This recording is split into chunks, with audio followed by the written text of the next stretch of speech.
Celebrating 4 years of talk like you've never heard it before. This is GabNet, the Great American Broadcast Network. Hey everybody, this is Alex Bennett, host of the Ramble, heard here and seen here on GabNet, Tuesday through Fridays, live at 10 p.m. Eastern Time, and I got some big news for you. Our program has moved its live video from Facebook Live to YouTube Live. After extensive tests in our GabNet laboratories of at least 10 minutes, our mind was made up and we've come to the conclusion that YouTube is superior not only in video quality, but audio as well. And then there's the ease of watching it. Here's what you do. Simply point your browser to youtube.com/Bolo Bennett /live. That's youtube.com/Bolo Bennett, BOLOBENNETT /live, and you're there. The player is waiting, and you do nothing, and when the show begins, so does the player. Couldn't be simpler. In fact, tag that page as a permanent tab on your browser, and you're ready to go. And if all of this is too vexing for you, well, just go to gabnet.net near showtime, and the player in the middle of the page will start to play when we're on. We're thrilled with the new quality our move has provided, and while you're there, would you do me a favor and please subscribe to our channel?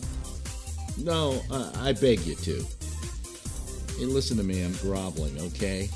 I know, it's pathetic. I'm sorry, I'm debasing myself, and I really shouldn't be. Please. GabNet's creator and founder, Alex Bennett, is always looking for ways to stay on the cutting edge. He first revolutionized commercial radio.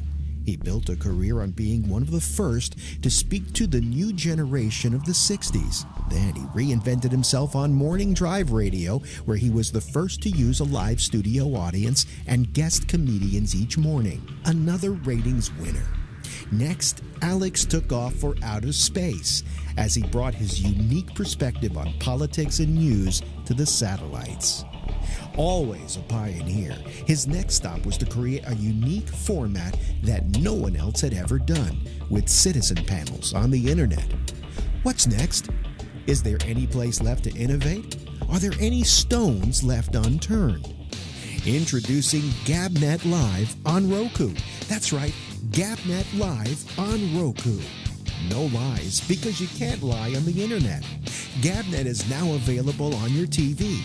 You can listen to GabNet's 24/7 network stream, or browse your favorite GabNet shows from the archives, just like on gabnet.net. But that's not all.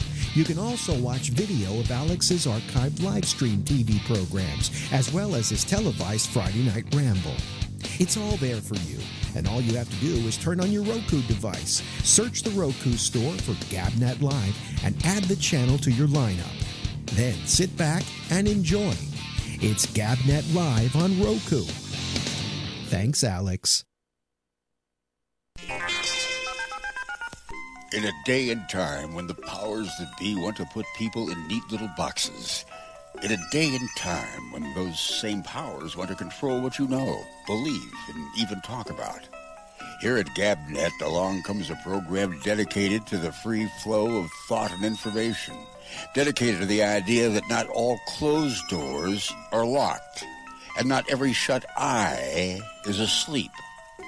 GabNet, home of the Great American Broadcast, presents The Intersection, the program for free thought, free minds, and free speech. This is Jack Bishop. Join me and Amy Manuel Tuesday through Fridays at 12 midnight Eastern, 11 p.m. Central, and 9 p.m. Western for The Intersection, only on GabNet. Celebrating 4 years of talk like you've never heard it before. This is GabNet, the Great American Broadcast Network.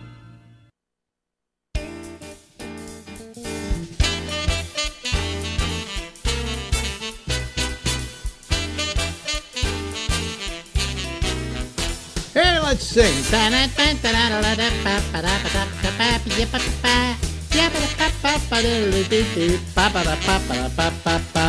Hey everybody, this is Alex Bennett. You're not seeing me yet because the first half hour of our program, or 25 minutes of our program, is going to be audio driven. And it's because we go and see an old friend of ours, and we do it in a very, very special way. We'll just do it in a second here. Special way. I'll say that again. All right, let's do this. We always like to call this person so that they just do an original opening for us. Let's see here. We're calling Steve Pearl. Let's see what happens. Let's see. Come on. Come on. Come out to Kingsburg Amusement Park. Play the games, ride the rides, have the fun. Score a hooker, get some crack, then go home. Kingsburg Amusement Park, Route 42, Paramus, New Jersey. Closed January 1st to December 30th. Come on down. Hello? Yeah, I remember that. That was the worst. That was the worst jingle of all time. It was like it was written by somebody's...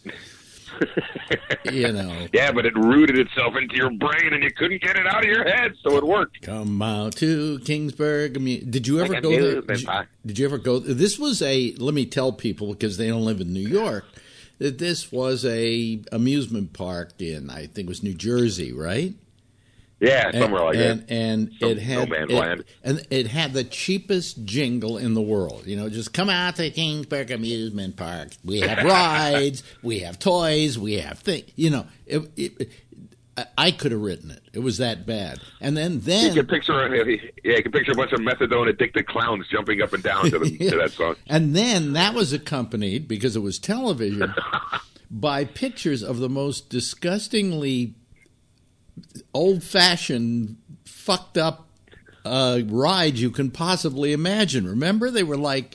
Oh, yeah. It was like you rent them from the mob, Hey, we got rides for you. They stop short and the roller coaster goes off the track once in a while, but they're cheap, These are the kind of rides you would find at street fairs, Exactly. Yeah. And I guess I don't think it's there anymore. I don't see ads for it. I doubt it. It hasn't lasted like the good old Unisphere. Well, no, which is proudly rotting against the New York skyline. If there was, any kind of God in this world, Kingsburg Amusement Park would no longer exist. So I assume, believing that maybe there is a God. I'm not sure. I'm an atheist at the present time, but if there is, that there is no Kingsburg Amusement Park, and I would not take my kid there. And it was the very reason why Walt Disney went and started Disney World and Disneyland, because he wanted a clean amusement park. Yeah, he didn't want one of these. It was like Rockaway's Playland in New Jersey. It's like yeah. Junkies and garbage, and a few rides here and there, and a couple of prizes to win. Yeah. Well, let's not do that too much, because they might still exist, and then we'll get sued. But then again, for us to be... Boy, I told those Kingsburg Amusement Park lawyers are badass. Look out. Yeah, but if they were really that bad, if they really want to sue us, then I'd be really glad, because it would mean we had more listeners than the two that listened to us. So, There you go. No such thing as bad publicity. Yeah. But I seriously doubt the place made it to 1976. No, because Peter Lemoncello's career lasted longer than Kingsburg Amusement Park. I came to New York City, started working here in in the 1970s, or it was 1969. I remember that ad probably going almost to the end of my time here, which is about 1980. What was it called? Kingsburg Amusement Park? Yeah, I think so. I think it was Kingsburg Amusement Park, somewhere in the Kingsburg. Of New Jersey. Let me look it up here. Kingsburg. See, find a commercial on YouTube. Let me see here. Kingsburg. Well, so far no amusement news. Amusement park. Amusement park directions. Beautiful. Got to get the. Yep. We lost him. We lost him, folks. Who knows why we lost him? Well, we'll try and get him back here. Hold on a second. Let me go call him. There we go. He'll probably pick up now. What the hell is going on here? I have no idea. But I found... Hamilton, you're fired. What happened? Here is the horrible... There is no God. Okay? There is no God. And the reason there is no God is there is still Kingsburg Amusement Park, voted number 1 in New Jersey. Lord have mercy, it's still there? It's still here. Holy crap. Rides and attractions. Let's see. Kingsburg Amusement Park. I thought it would have been like a crack house now, or maybe a clown college or They something. have the Frog Hopper. All right. The Tornado. Pharaoh's Fury, which is one of those things people get in and then it goes back and forth and back and forth. There's Moby. These are rides you can build at home in your basement. There's Moby Dick. It says read more. What is Moby Dick about? Moby Dick lifts 24 riders on an undersea adventure spinning in a clockwise and counterclockwise motion that will thrill parents and kids. Be prepared to reboard after the action is over because this is one of the park's favorite attractions. Whoa, you may need a stiff drink after this one. That's the Moby Dick. There's the Looping Star, the Lupo Plane, the Wave Swinger. Actually, that's a Moby Dick. These that was rides, a porno star I knew up in Alaska. These rides look better than the ones we used to see on the ads in the 70s. However, they are still bad enough that by today's standards... Yeah, exactly. This is a cheesy amusement park. By 1981 standards, they were quite modern. Here's one. You're going to love the title of this one. Happy Swing. It's just a happy swing. Happy Come on swing. Down. It's my safe place. It's the happy swing. Yeah, there's the... Don't worry about the world and the happy swing. There's the Roto Whip. Prozac. These are all still cheesy. They really are. I can't believe it. The mini train. Still standing. Yeah. The Jolly Caterpillar. Oh, God. Jesus. Lord, Kingsbury. I should have invested in the place when I had a chance. Yeah. $1 a share. Oh, boy, I could have been rich. Go online. You can sign up for their newsletter. I'm there. I got to find out. I got to find out what's going on in the world of Kingsburg Amusement Park. Well, wait a minute. It's Keensburg. Keensburg. Well, no wonder. I imagine I used to remember it as Kingsburg. But I think it may have been Keensburg, and we didn't remember it, Yeah, you say Wimbledon, I say Wimbledon. What's the difference? What do you do? I wish they even have a Facebook page for the latest info. Lord have mercy. Wow. Jeez, holy crap. almighty. That's like finding out my old day camp is still around. Bar H Ranch. Register your kids today. Leave them here for the summer. We don't give a shit. You can park all day on weekdays for $5. A lot of stuff.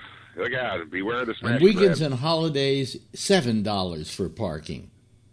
So they're even getting you for parking here. Yeah. About the park. It doesn't say how much it costs to get into the park, though. Wow. They might pay you. I don't know. Please come to Kingsbury Museum. We need people. Come to Kingsbury. We need extras. Park founder William Gillhouse and his associates purchased some waterfront property and built a summer resort that was in 1904. Whoa. So going way back. Do you want the full history of Keensburg Amusement Park? Here it is. Well, we're in this deep. We might as well go all the way. Let's see. Then 1910, New Yorkers can come and can take 50-cent round-trip voyage from Battery Park to Keensburg's newest boardwalk attractions. Mystery Ride opens in 1931. I'd like to ask, what is the mystery ride? But they don't know. That's why it's a mystery ride. It's a mystery. There you go.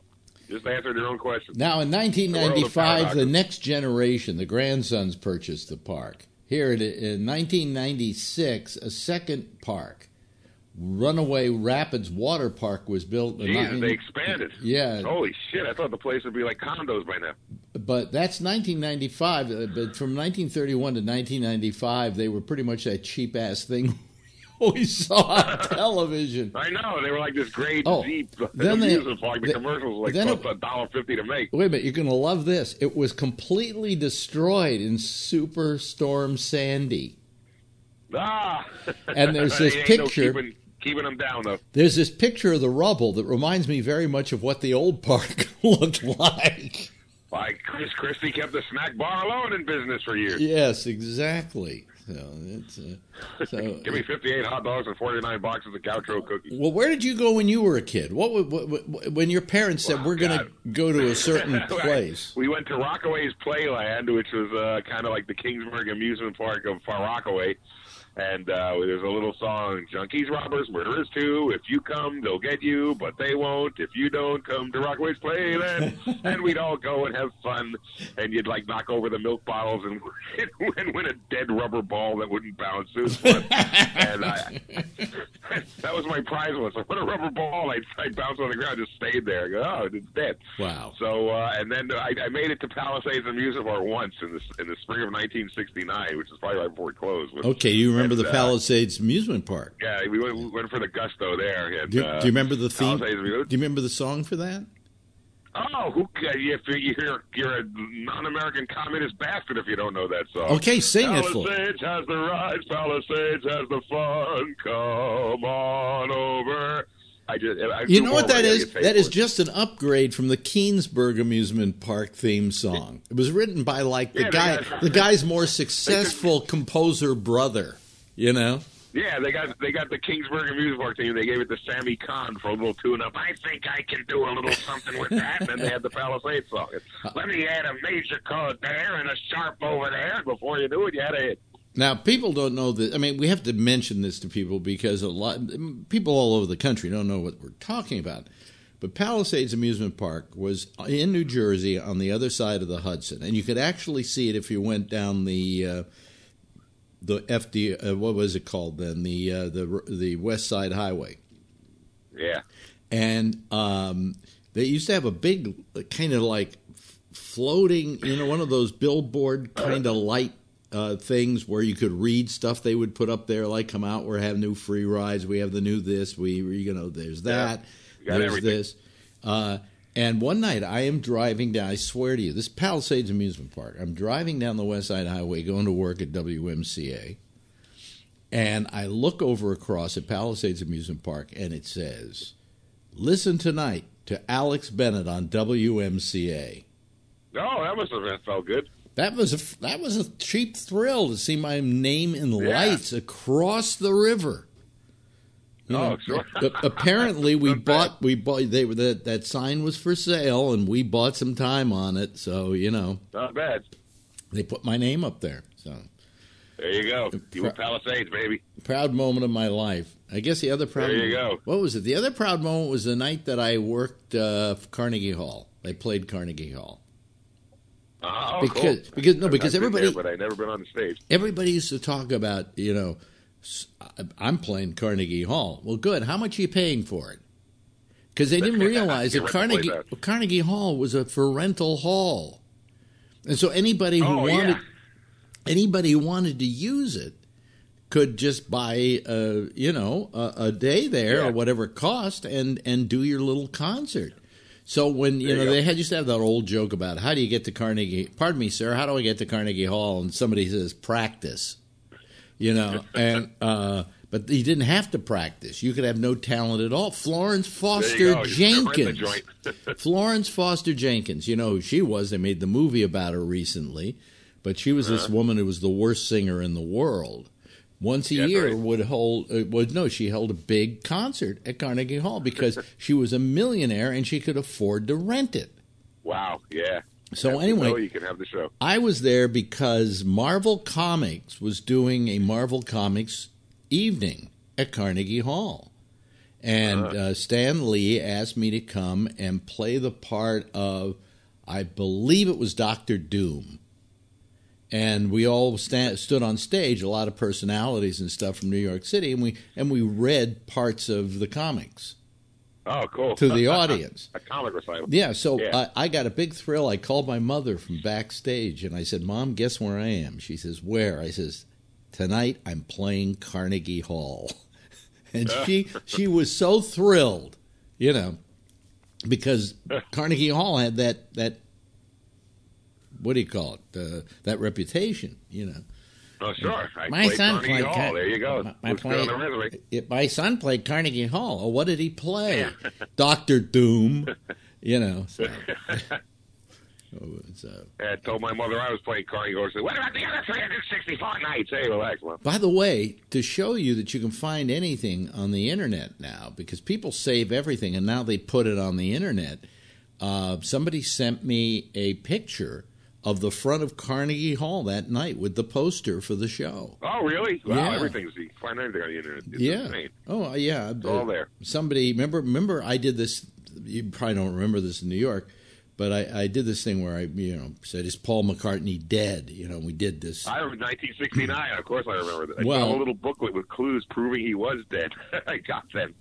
Guess what? The other day, somebody sends me a link to 15 minutes of my show about Paul McCartney being dead.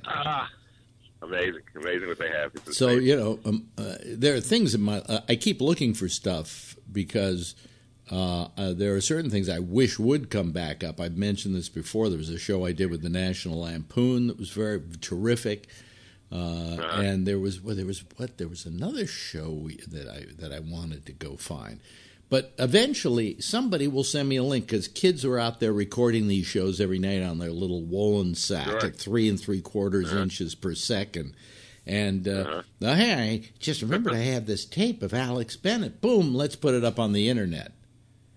So, I find stuff up there all the time.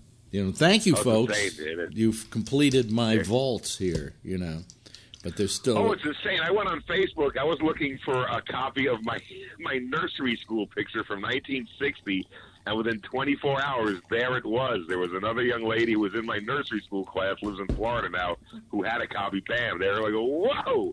Is there anything this thing can't do? Yeah, well, you know what it can't do? It can't keep you safe from predators. So...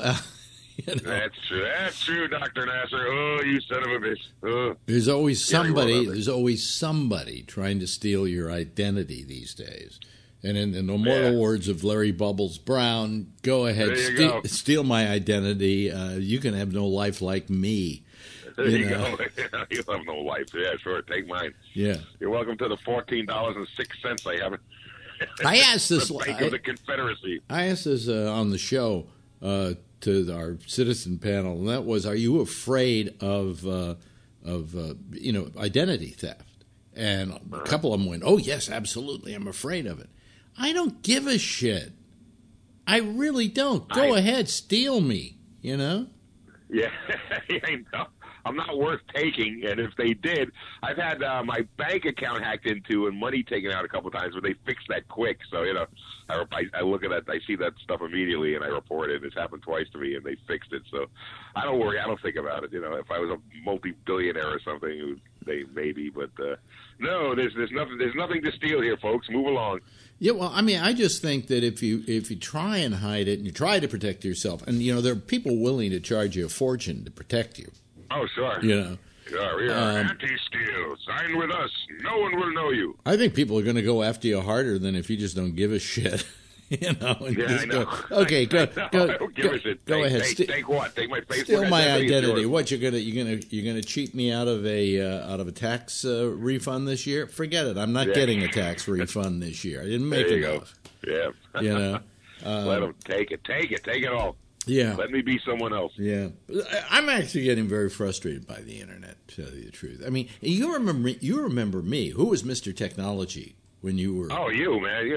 I remember the big Laserdiscs parties of 83. I remember. This is how much I was a geek back then. I was the first one that I know of to use a computer in a control room in a radio station. You remember? I used to have a computer there. Well, I did for a while, but then the bosses said to me, "Don't bring that computer into the studio. It distracts you. That's too futuristic. Stop it. Don't do that. It's too distracting." And I'm going, but this is the future. What I was doing is I was having people who also had computers write me like texts and emails and things like that, and I would read them on the air. And they did not like the fact that that I was using a computer. They weren't looking ahead, those punks. They didn't see the big picture. In fact, we actually didn't do a video exactly of the radio show, but we did a thing where we shot a picture about every 30 seconds, and you could see it on your computer at home. Oh, wow, yeah. Yeah. So, I mean, Early, we did a lot of that stuff. Early YouTube. Yeah. So, but now it's just like, I mean, hell, every night I do my show live on YouTube. And nobody watches, but I do my show live on YouTube. And I was doing it on Facebook live, but I don't. When you're on, I show your picture. Because I don't have video on. Mouth and like got a little mouth they're going through it, like I'm really there or something. You don't blink. What's the matter? Yeah, well, because you've never gotten into like Skype and things like that, right? I think I did a Skype interview on this thing a couple of years ago with some people on Long Island. I couldn't find the app again, so it was there and then it wasn't there. But no, I'm just like I don't know nothing about this stuff. I once tried to get on. I once tried to send an email and I accidentally started a war with Malta. Well, see, I'm talking to you on the phone, but you do have a computer, right? Oh, of course, yes. So we have a desktop which is in the best shape right now, and I do most of my stuff on this phone here. I get Facebook on it, and I do this on it, and I get YouTube on it, and blah blah blah. So everything is pretty much done on this little bitty phone here. And what kind of internet connection do you have? What do I have? I don't know. I just know I'm on it. So my wife takes care of the whole shit. And so do you have I just know we're on? Yeah. And do you have do you have a camera? Yeah, there's a camera on the phone, and I got a regular camera. Well, we could figure that. Maybe I could call you next week or something. We can figure this out. Maybe next time we do this, we could show your face. Oh, great! I'll have to wear clothes. Okay. Yeah. Well, you'll have to wear clothes. No, but you're not like Bubbles. I mean, Bubbles is purely impossible. There's no way. There's no way that he's got one of those clam tops with a rotary thing. He still has a flip phone. You ready for that? He still has a flip phone. Dial-up connection. He has a dial-up connection. He does. A cylinder recorder at home. He does have a computer, but I think the video that he downloaded is just coming in from 1963. Yeah. I mean, it's just. Here's President Kennedy's speech he's making in Dallas. This looks like a good day. I mean, even somebody like you, who is not really a big computer guy, you've got some kind of high-speed internet in your home. Yeah, I'm in contact with the world. I know the basics. Well, what I'll do is we'll figure out a time and I'll call you and we'll see if we could get your Skype up and running. If not, There's a way to do it. I did it before, so there's a way to do it. You can also download a new Skype if you don't have it. But okay, I'll figure that. Yeah, but because it's always better when people can see the people I'm talking to. It's always more interesting for them. That's true. Plus, I want to see how old you've gotten. Oh, you could go on Facebook and see pictures of me. I saw a picture. Actually, yeah, go ahead. Oh, I'm getting. I haven't gotten my crown put in yet. That's March 1st, and then I'll go public. Until then, don't look at me. I'm hideous. Yeah, but the thing is, I saw a picture on the internet the other day of our old friend Steve Kravitz, who's a comedian, folks, and he's getting to look like He's getting to look like John Turturro. Am I right or am I wrong? Ratso Rizzo with the home or something. So unless I go online, I don't see these people as they are. And sometimes some of these people are actually put up photographs that are like years old, right? Oh, sorry. I think it's from 1980. Then you see him and he looks like Burt Mustin. Hey, wait a minute. Burt Mustin. Wait a minute. In your picture, you look there's young and vibrant. There's a reference I almost don't get. I just remember the name, but I can't remember the face. That's the fireman. Oh, I'm man. the king of useless references, and I'll keep doing them till I die. At this point, I don't care anymore. So you working anywhere? No. But, okay. I'm waiting on a gig at the Frogmorn Theater, hopefully. Lucy wants me to host the show there, and I'll let you know when that is, if that is, and if I'm still breathing there. Yeah. Well, listen, we're running out of time here, and we'll do this again in a couple of weeks. Does that seem appropriate to you? Okay. Yes. Ladies and gentlemen, fine. Let's all thank the wonderful Stephen Pearl for having joined us. Thank you very much. Thank you. I love each and every one of you. I will visit you all soon. Celebrating 4 years of talk like you've never heard it before, this is Gavin. the Great American Broadcast Network. Hey, hi, everybody. It's me. It's old Alex. Yeah, you wanted to come to see me on video, and you wanted to see how old I've gotten. I'm an old fart. No, I looked at myself the other day, and I decided that I probably shouldn't run video on me, that it probably scares small children and dogs. I have not gracefully grown old. But anyway, you probably can't see it yet. I'm actually growing a full beard. Why? Because girlfriend doesn't like them. That's why I did it. Anyway, let me see here. Let me get up Skype here so that I can have people call me. This is a thing we do. In case you've never watched the show before, it's called the Citizens Panel. And people call us on Skype, and then we put them on screen, and then you can see who they are. And it's really, sometimes it's great. Sometimes it's terrific. And sometimes you just want to watch paint dry, be more interesting. But, hey, you never know what you're going to get and what kind of discussion you're going to get. All I know is that I'm here to tell you that I'm several $1,000s poorer than I was the last time I talked to you. Boy, how about that stock market, huh? How about it? Trump has been taking credit for the rise in the stock market, so I certainly hope he's going to be in there saying how sad he is that he is fucked up and that the economy is going to shit, but he won't. He'll blame. Do you know, this is true, that Sean Hannity, that motherfucker Sean Hannity, blamed Obama for the stock crash during the last couple of days. Blamed him. Okay? So I listened to it, and I got to tell you, I couldn't tell you the logic behind it right now. It was just so wrong. It was so out of whack. I mean, the trouble with Sean Hannity is he's so fucking predictable. But anyway, we're sitting here, we're waiting for people to call. If you don't know how to call us, you can call using Skype. And if you go over to gabnet.net, and you won't have to miss the video on the program, because the video of the program is at gabnet.net as well. You simply go over there and look over on the right-hand side of the page. It'll tell you how to get Skype, how to get online, how to call us, a number to call us, things like that. So do that.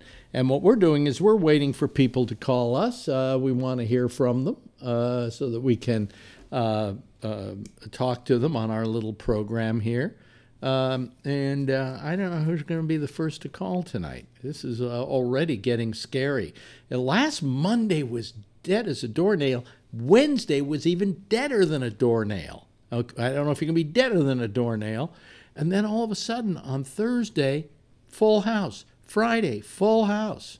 I don't know. I don't know what's happening. Probably people are too poor to call now because they had all their money in their 401k and they just went and looked at it, and then somebody had to take the gun out of their hand from shooting themselves. Anyway, our Skype number, in case you don't know it, is Gabnet Live. That's our ID. That's the number. That's what you call in order to get a hold of us. On the other hand, you go over to gabnet.net. There's a little button there that says call, and then there's a Skype logo next to it, and you do that, and you're good to go. You just call us, and we'll get the video. First guy up, ladies and gentlemen. My beard is starting to come along a little bit, but not like yours, Jeff. You got the world's greatest beard. I'd say the world's greatest beard. Did I just blow myself off? No, you're on. Can you hear me? Okay. Yeah. You can hear me? Okay, no, you're fine. Yeah, but I can't. But if you can blow I can't see you long enough. What do you mean you can't see me long enough? You get a little small. Yeah. Usually I get to see your whole face. Oh, and you can't see my whole face? Oh, wait a minute. Let me look. I'm shrinking. There we go. Here comes Scott. Scott, do I look okay? It looks good. Yeah, yeah. Scott. Hello, Scott. There's Scott. Do I look okay? Scott. Scott looks fine. No, no. I don't. Can you hear me? Can you hear me, Scott? Oh, is it? Can you see me? Yeah, I can see you. Yeah, yeah, yeah. Okay. You were a little intermittent there, buddy. So were you. Yeah. Are you there? Are you? Yeah, I can hear you. I can hear you. Can you hear me, Scott? Yes. Oh, okay. Yes. This is. We just had a power outage here for the last half hour, so I had no power. So I don't know if my internet, my router, and everything are working right and everything. Right. It was like you're in the dark ages again, man. Yeah. By the way, here's Phil Meyer. Hello, Phil. What is the shirt? What is that shirt you're wearing? Oh, that's Captain America. No. Okay. All right. It's a gift from Tony. Oh, jeez, almighty. Oh. Get the dog on the back. You're wearing it to give that credibility? No, I just wanted to wear a comfortable T-shirt and what do you call it? The ones that cabinet uniform, the plaid. The plaid pants. Well, mine are. What have I got tonight here? I got the. Yeah. Same pair. You know, it's the uniform of Gabnet. So. Well, you know. Well, what kind of pants are you wearing, Jeff? I have cords. You actually have corduroy. You're actually wearing very collegiant. I'm so sorry. Do you have one of those jackets with the leather pads on the elbows? No. Yeah. No. Not yet. And the pipe. The pipes are nice. Pipes are good. Yeah. Yeah. So anyway, let's see here. What happened to Scott? He disappeared. He went to get his pants. No, now we just lost him. We just lost Scott. Yeah. Yeah. Who knows what happened? Hey, Scott. Jeez, come back, Scott. Anyway, I'm through begging. I'm not begging. I've given up begging. Why, you still looking for subscribers? Yeah, I'm just not begging anymore. Get one of those signs, stand on the freeway entrance and say, please subscribe for money. Yeah. You know, we'll do radio for a subscription. Well, we got almost. Let's see here. I don't know where we are right now, but I think we got about 80 in the last week. So I'm on my way to 1,000. But somebody said, well, why don't you go and buy your Facebook subscribers? Well, and I feel that would be. See, I don't find that a problem with Twitter because Twitter doesn't pay me money if I've got lots of subscribers. But YouTube gives me a different status if I do, and I think it would kind of be dishonest of me to do that. I don't know that you can. Yes, you can. You can buy subscribers. Well, I went on and I looked at it. There's somebody who'll do it. Yeah. Yeah. I don't know how they do it. And they say they're all real subscribers. That these are people who when you send out something, they will receive it. Yeah. Now, I imagine that it might cost more to get those subscribers than it would be worth, because if they don't watch your content, then you're not getting any ad money. But they claim they're really they claim that. Well, no, believe me, if they're not watching, that's what you get the money for. You don't get the money for subscribers. If they're not watching, you don't get any money. All you get is if I hit 1,000 subscribers, there are few little perks I get. You know, so whatever.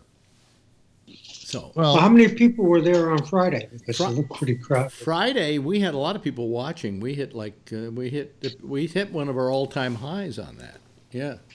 So and that's people watching at one time. Tonight, it's okay. It's better than it was when it was over on Facebook. That's for damn sure.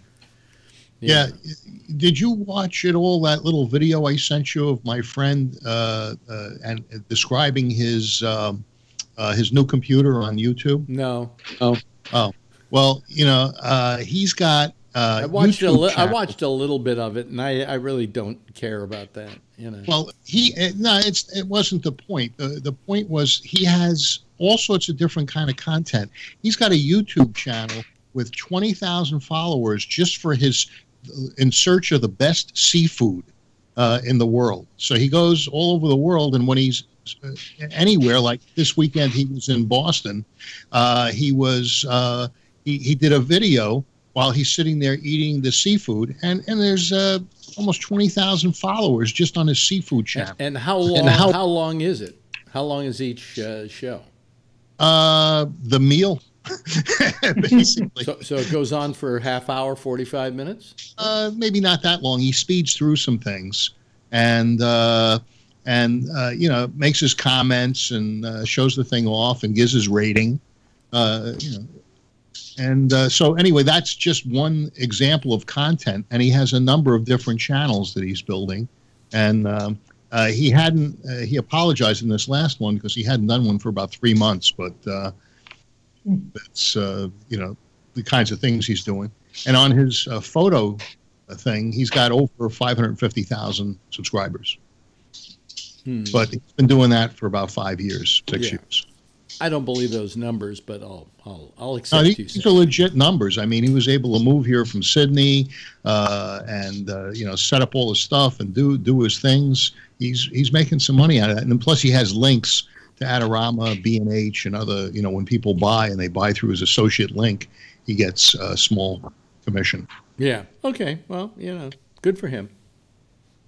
You know. Yeah. Nice to hear somebody's doing well.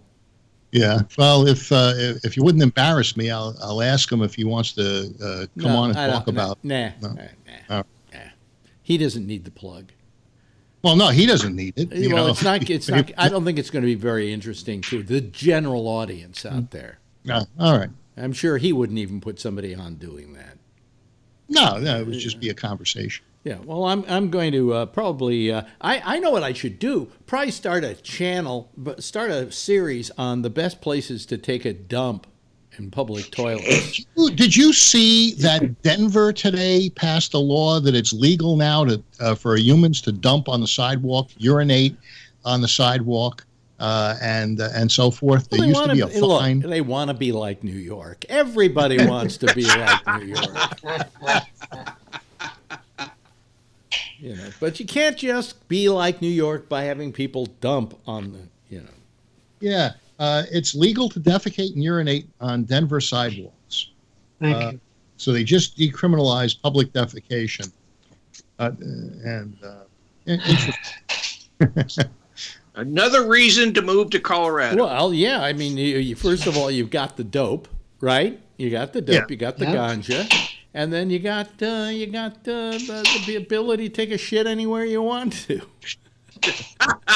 But you have to pick it up afterward. No, your dog has to pick it up. Your dog you have to have a trained dog to pick it up. Wouldn't that be great? You know what really bothers? What is that clicking sound? Is that happening at your place, Jeff? That tapping? Oh, there's a little clicking over there. What is it? My wife is cooking something. Oh, I see. We always hear her cooking. That's okay. She's working. She's chopping stuff up. You know, with the sound of that chop, sounds a little like Jeffrey Dahmer's house. Yeah, right. I hope not. What kind of snacks is she making exactly? Fingertips? But it's some kind of vegetable thing. You know what I made this weekend? Go ahead. A beef bourguignon. Ah. I still have some of it. It was very good. And you know what's great about it? You make it, you eat it, it tastes good. Okay. You warm it up the next day. It's better. It's better. So my new thing is I'm going to make the beef bourguignon. I'm going to then put it in the refrigerator, and then I'm going to heat it up before I serve it to people because it somehow, when you do it that way, it tastes better the next day. It's just like pizza. The next morning cold, it's always better than it was that night. And here's what I did, too. I did it in a crock pot. And what I did was I made up the whole thing the night before and just put it in the refrigerator, and then about 10 o'clock in the morning, turned on the crock pot and let it sit there for 8 hours, and voila, Bennett beef bourguignon. So Very French. well, not the Bennett part, huh? No, when you say voila. That's the triple B. Yeah. So that I did that. I you know, it actually turns out I do most of the cooking in the house now. You know, and then today. Now here's something that happened else today. I do the same thing. You do it too. You do most of the cooking. Then how come she's chopping right now? And by the way, you know, it is 11:15 at night. Is she just working on dinner? No, this is for. What was this for? A soup kitchen. A soup. Oh well, kitchen. then we feel like we're helping then. Yeah. Right. She's very liberal. You know, she's got all these things. Yeah. She's got to do it. Yeah. But anyway, so the other thing that happened is girlfriend decided we had these side tables in the bedroom, and they were getting pretty damn ratty. I bought them 15 years ago when I first moved into my apartment downtown, and maybe not 15 years ago, maybe 10 years ago, something like that. Anyway, it was cheap ass furniture, and the top was getting bad and so on. So she finally decided I'm going to get us new end tables. So she went out and bought these beautiful end tables. What did she say they're called? They're kind of bulge. Kind of a bulgy look French, to Louis the 15th. No. French. No. It's called something like, I don't know, Viking or something. I don't know. But anyway. Oh, Empire. No. And don't stop guessing. Otherwise, you're just going to be guessing all night. And take the camera in there and show us what the tables look like. She's sleeping. Then be quiet. Anyway. You teased us on these tables. Like that? Huh? No, what it does is it kind of goes in like this, you know, on the sides. It kind of has that look. Minimizing women again. And then it has a stencil thing on the front. It's very nice. Anyway, so she buys it. So she makes a bet with me. She has hired somebody to come out Thursday and put the thing together because it says assembly required. And she says to me, but I just don't know. If it's just the feet, that we could do. And I said, yeah, that we could do. I said, but I don't think it's the feet. Would they say assembly required if all you had to do was put the feet on it? Look at the instructions. And she says, no, I bet that's all it is. And I said, I think they're not going to send a big thing put together. I think it's going to come in flat pieces so that they can ship it flat, right? Wouldn't that make sense? Yeah. So she says, I'll bet you. And I said, how much? $10. Okay. And then I thought about it and I said, let's up it to 20 because there's no way they're shipping these things as the box itself, right? So you lost in the stock market and you lost to Marjorie. I lost the bet to Marjorie. It comes and wait a minute. So I take it out of the box, which is not easy because they're really in there. They did a good job of packing it. And I get them out and I just turn it over and zip, zip, zip, zip, zip. I put on the feet and, you know. So now she's got to call up and get these people who are going to come over and assemble this thing and tell them not to come. And after it's over, I said, well, here's your $20. By the way, how much were they going to charge you to put those things together? And she said, $80 a side table. Oh. I said, $80 to turn the thing upside down and put these feet on it? She says, yeah. I said, I just saved you $160 and you're taking my 20. She says, I want it fair and square. True. I said, I should send you a bill for 40 and you'll be getting off cheap. Yeah. You know? I'm surprised you made that bet. Well, I mean, I didn't think, you know, I'm used to stuff coming like that and you have to put it together, you know? You know who died is the guy that invented that, or just left. The guy who owned and started IKEA. His whole thing was flat pack furniture. Yeah. Yeah, he was 90 or 91, he just died. I didn't know that IKEA. He didn't just die. He died about 2 or 3 weeks ago. Yeah, that IKEA was named his initials and the town that he comes from is how he came up with the name IKEA. Well, really, that's very exciting. Oh yeah, well, it's an exciting fact. I don't think that'll ever show up on Jeopardy. Okay. Oh, so. If it ever does, you got the answer. Yeah. So but I thought IKEA meant Succo Furniture. Kind of. You know, the desk that I'm using in the computer room, IKEA. The thing in the back with the cubby holes, IKEA. They make some interesting stuff, and it's cheap, and it's not bad. Yeah, it's amazing how it just falls apart on its own. It just disappears. You cannot move it, and you cannot disassemble it and reassemble it. Why? If you do that, it's over. But it was easy enough for this. Why room. Did you try that once? Yes, and I've had customers. Why can't you reassemble it? They fall apart. The particle board that they're made out of just can't take the stress of having the screw come in and out. Because I had a whole bookcase and everything I had to take apart when we moved in here, and I put it back together. I figured out how to do it. Well, you were lucky. Bookcase doesn't have that much stuff, but it was a bookcase, and it had a bottom. The bookcases went on top. It had a bottom. It had drawers in it and everything. And where is it now? It's in the guest room. Oh, I thought you threw it away because no, it's in the guest room. It's perfect. It's been perfect. My friend Steve, it was in his old apartment. He had it handmade for himself, and it's just basically if it's handmade, it wasn't made by IKEA. No, of course not. But I had to figure out how to take it apart and put it back together again. Yeah, no, that's because you're brilliant and you can also do plumbing. But, IKEA stuff is the stuff that I said you can't. Well, what makes you think I can do plumbing? Because you have a fixation about toilets. Your plumbing isn't very good, but mine's fine. That's true.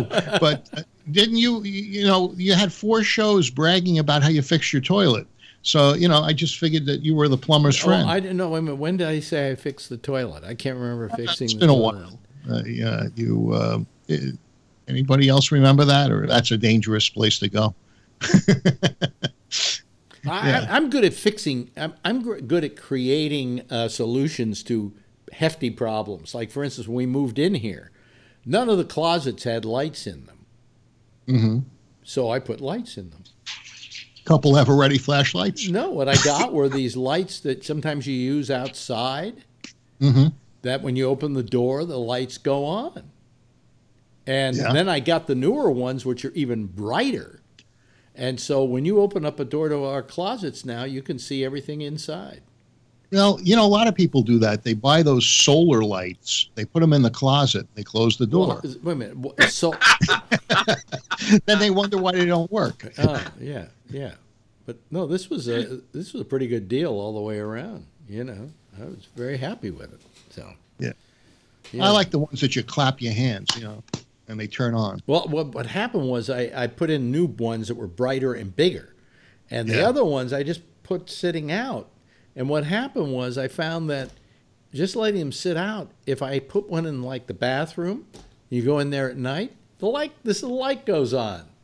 You don't have to do anything about it. So then we're using them elsewhere now too. Yeah. But, I feel like I have to go to the bathroom. Well, if I do, you'll have to talk amongst yourselves. Where is everybody tonight? See, again, it's another night. We get to the end of the week and everybody's calling like crazy. I don't understand it. Doesn't make sense to me. Renee's out there. Phil is talking about particle board furniture. Yeah. All right. Hey, tomorrow's going to be Phil Free and Soul Friday.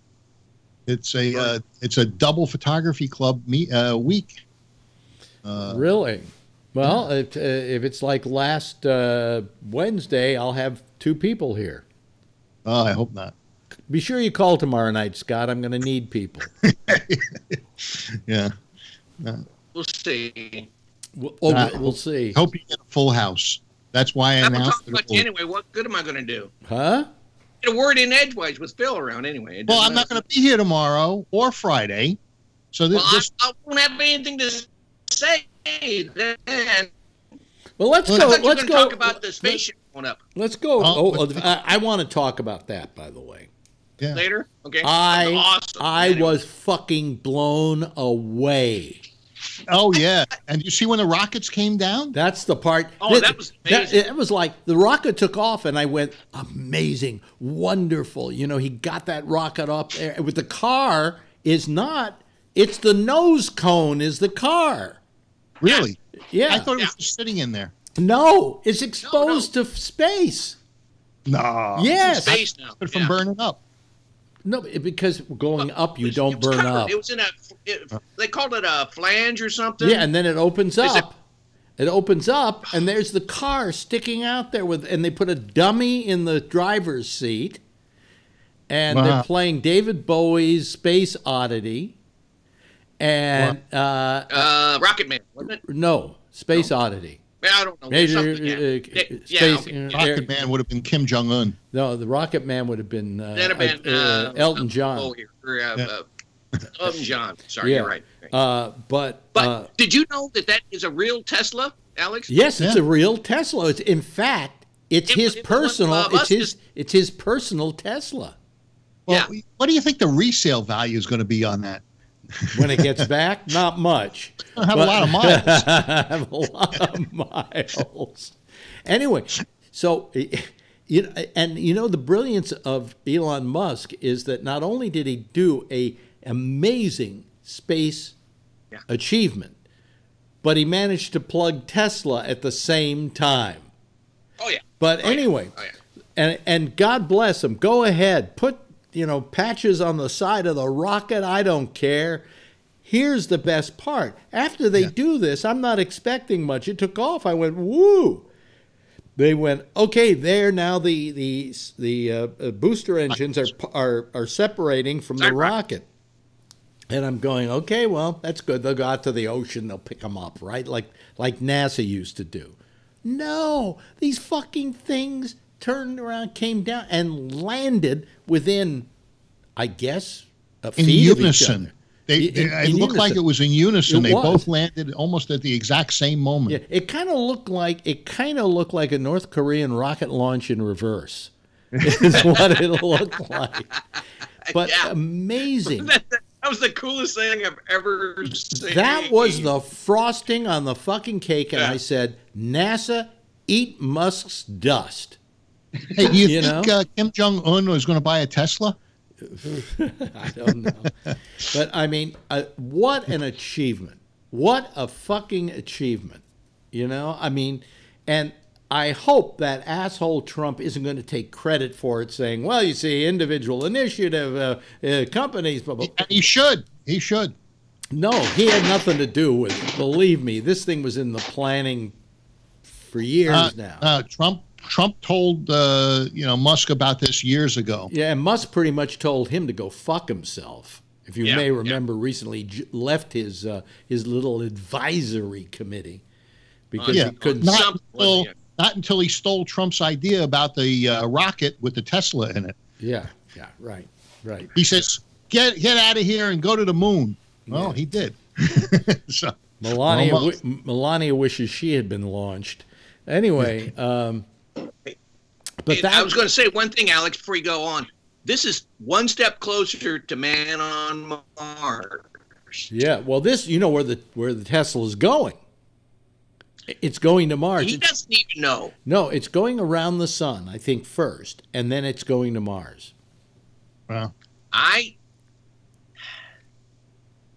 saw his interview after the launch he was on, and he says it's just going to keep going. He said the battery's only going to last like 12 hours on the ship, and then they're going to lose the video feed and everything. So, but yeah, I don't know. I thought I heard it was going to go to Mars too, but I don't know for sure. Mars is the next planet over, all they had to do was shoot it up, hit the planet, and they would have been fine. They're going around the sun. That's just so that they could charge extra. You're saying, hello, Bob Eberth. How are you? Not too bad. Yeah, did you see the launch today? Yeah, and if my memory serves me correct, he's planning on taking 2 tourists around the moon later this year. I don't think he's going to do that, if you want my opinion. I mean, that's still too risky. You know. Well, that's what they're saying. Well, now, he had a ship that blew up last year, didn't he? Yeah. Yeah. One of his rockets. Well, no, they've been blowing up the ones trying to come back and land. But no, I thought this one would blow up on takeoff. No. Yeah, he did have one that blew up going takeoff also. Yeah. Yeah. Well, I think it happens. I think he's got these. I think he's got this thing worked out. I mean, that was the most perfect launch you could possibly imagine, between the takeoff, which was perfect, and the separation of the booster rockets, and then the fact that as a kind of a ta-da moment, the 2 booster rockets coming down and landing on their own little launch pad, or unlaunched pad. I don't know what you call it. It's the other way around. Letters to distinguish between the different Tesla models. You think he's going to call the next one the Mars and and other planetary? Who knows? Things? But all I got to say is Elon Musk is my hero. Okay, he's pretty cool. He's planning an even bigger rocket too. Well, this is the biggest rocket that's ever been launched, the most powerful rocket that's ever been launched. No, the Saturn V was still bigger. No, they say this was bigger than the Saturn V. That's what they were saying today. In thrust. It's smaller, but you don't have to have them as big as they used to be. I thought Apollo 13 had more bang for the money. No, that was because the rockets look bigger. They had to be bigger. But this thing supposedly, what they were saying, this was the most powerful rocket ever. What was the one that blew up? Was it the Columbia? Yeah, the Challenger. The Challenger. Okay, yeah, that one had more bang for the buck. Very funny. Bada boom. People died in that, Phil. I know. It's been a long time. No, the time has not run out on jokes about Challenger. In fact, there was a joke the next day after Challenger blew up. Yeah, what was that? It was going around the country. Well, you know what happens is there's a thing I call folk jokes, in which there's all of a sudden the next day you hear everybody telling the same joke about some event. And I've often tried to figure out where the joke starts, and somebody said Wall Street. I don't know why. It's just that they talk to people all over the country. But anyway, the joke was, you know what caused the Challenger to blow up? Freebasing. Well, maybe back then that made sense. That was a funny joke back then, but did you see it today, Patrick? Did you see the rockets take off and the ones land? No, I had no interest whatsoever. Oh, come on, Patrick. This was a really great moment. No, what happened was I was thinking back to both the Challenger and the Columbia that blew up in 2003, and I just don't have the interest. I tried, and I don't know. After watching 2 shuttles blow up, I'll let somebody else have the excitement. But you know what? Why this was exciting? It was exciting because we saw something that was the next era of us leaving this planet, of leaving our cradle, so to speak, and somebody doing it in a very profound way. NASA's all but given up, but they're launching some probes to other planets and things like that. But this is a guy who's actually going to land people somewhere else. And I think I don't think he's going to do it within his lifetime, but... Oh, yeah, he will. You think he's going to get to Mars in our lifetime? In your lifetime? In my life? I don't think so. I doubt it seriously, because I'm planning on killing myself. I'm planning on killing myself tomorrow. You're going to have to live a little bit longer.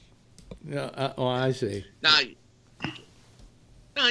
within the next 20 years, they've estimated, Mars. Well, do you think I got 20 years left? Yeah, you're never going to die. You're too mean. What? How is being mean a benefit to staying alive? You stay away from people. You got to torment your wife. I see. I have to be around to torment my wife. You're right. You're right. Boy, I hope I can make it through the hour without having to run off to the bathroom. But if I can't, I'll just let you guys do the show by yourself while I do a quickie. Because my stomach's acting up today. Quickie! I swore I wasn't going to talk about my health ever again. We were going to talk about Phil's health, about Patrick's health. You don't seem to have any health problems, Scott. I just don't talk about it. Are you a healthy guy? Here comes Tim. Tim? Hello, Tim. Hello, Tim. Good evening. Yes. Did you see the rocket today?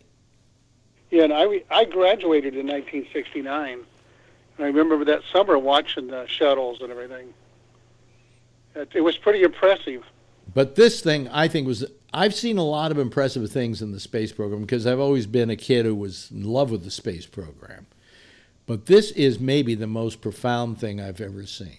I think that this was truly great. There's so much science and engineering that goes into it. It's amazing. Well, this one, what's amazing is, I think the simplicity is what kind of overwhelmed me. It's like shooting a bullet out of a revolver and having it boomerang back and go back into the barrel. Yes. Basically. Yes. Which means and it's which means it's a really bad gun. What I'm waiting to watch is the tornado that Putin's going to put a nuclear warhead on, because you can't track torpedoes, and it could contaminate half of the West Coast. Wow.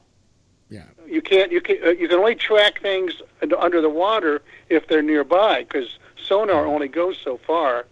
You can't watch the skies. Why did nobody think of this years ago? What? Because maybe the new nuclear warheads were too big back then. What do you mean? But they're small enough now. Wait a minute. You've changed the whole discussion. What are you talking about here? Putin is developing a torpedo, and he's going to put a nuclear warhead on it that wouldn't necessarily blow up San Francisco, but it would blow up some of it, but contaminate the whole area. God, you know, we were talking about something so awe-inspiring a moment ago, and you had to be the bummer. You had to be the bummer. Negative. No, but you're giving us a negative on something today that was a real positive, in my opinion. Patrick doesn't agree, I know, but Patrick has his own. We got to watch both ends. What is bad? What is bad about what happened today? No, I was pointing out we have technology that can do. It was great. What happened today was great. Boy, you sure harshed my. I'm watching. Technology can be used for bad. Too, you sure harshed my mellow. You know, you took. Well, I want to be here long enough to see somebody go to Mars. So. Yeah. Well. Yeah. You know. But the technology is advancing so fast now. It's not arithmetic. It's algebraic. So quick, and we're going to have robots doing everything. You know, my kids, I got a 3-year-old who never drive a car. Well, you know, I mean, the thing is that Elon Musk may be worth several $1 billion. I don't know what his worth is these days. But he may be worth many billions of dollars. Is he? No, he didn't wind up. Who wound up being the richest man in the world recently? Bezos. Bezos, right. Bezos. But yeah. I mean, he doesn't have 16. He doesn't have a giant chunk of money, but he has enough that he was able to pull this off, and I think did it way cheaper than NASA ever did it. Right. When you think of how much the computers cost back when we went to the moon, you know that when you hold an iPhone in your hand, you have the power that would have cost you $1 million back in the 60s.